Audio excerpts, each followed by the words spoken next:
And a pleasant good Tuesday afternoon to everyone. Welcome to CBS 3 Eyewitness News at Noon, streaming live on CBS News Philadelphia. It's August 30th. The extreme heat is forcing schools to close early. Thousands of students are leaving.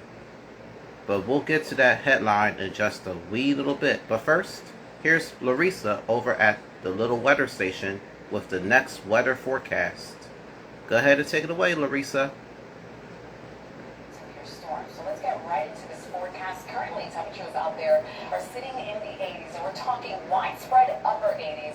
The exception at this hour up in the Poconos, but that's no surprise. They have been sucked in cloud cover. Everyone else that's seeing a bit more sunshine, it's already very, very warm. Let's go ahead and focus on how it feels out there, because you have to factor in the humidity on days like today. Currently, it feels like it's 95 in the city, and that's not even the warmest reading on the board. 97 is the warmest right now in Wilmington, feeling like 96 in Wildwood, New Jersey. You can see that heat expands as far north as the Lehigh Valley back towards Lancaster County, so a lot of us are sweating it out this afternoon, but there is change on the way.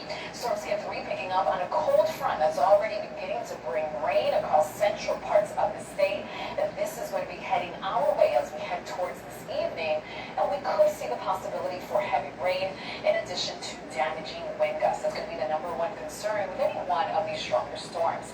The latest storm timing looks like this: between the hours of 5 and 7 p.m. tonight, Lehigh Valley up towards the Poconos. The rain is going to be coming down across your neck of the woods, crossing into Philadelphia closer to the hours of 7 and 9 p.m. along I-95 as well.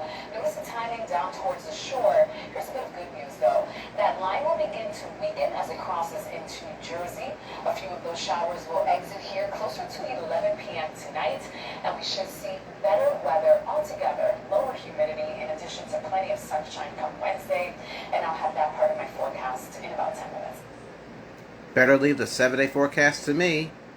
Alright, Larissa, thanks very much. Development this noon: the dangerous heat is forcing more schools to close early. All schools within the Chester Upland School District are closing early. The reason why is because anything could happen because there's no AC. AC meaning air conditioning, if you know what I'm saying. Here's Jasmine Payute, my auntie, joining us live at the scene of the crime. Auntie Jasmine, take it away. Philadelphia public schools do not have adequate air conditioning. Because of that, the number of schools letting out students early has jumped from 100 to 118 schools. The early dismissal impacts thousands of students in the Philadelphia School District Tuesday and Wednesday. District leaders say they made the decision because of dangerous heat in the region. So what's that threshold? According to their website, when officials expect temperatures inside the school building to reach 90 degrees or higher, the decision to shift to virtual learning or let students out early is made. This morning, we caught up with a mom who was dropping off her two sons at Meriden Elementary in Queen Village. She said the early start to the school year is more frustrating than the last-minute heat-related dismissals. I'm surprised the school district keeps having us start before Labor Day when we keep having heat waves. This isn't the first year where we're seeing lots of half days in the first week of school. Makes for a tough entry for the kids when there's no consistency in that schedule.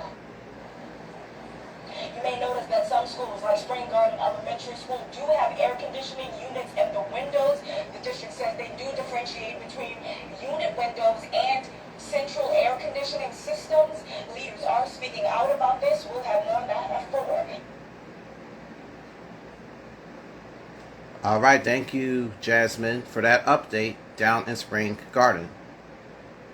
Development at this hour: New Jersey Governor Phil Murphy makes an announcement. The state of New Jersey will allow $6 million to finish easily accessible electronic layouts for every public school. The renderings will be used to first responders. Then the governor also said that old-fashioned blueprints are not the best tool just in case an emergency starts to pop up. And of course, you can stay on tap with the dangerous heat in your neck of the woods by heading over to cbsphiladelphia.com or streaming on CBS News Philadelphia. We'll be right back right after this.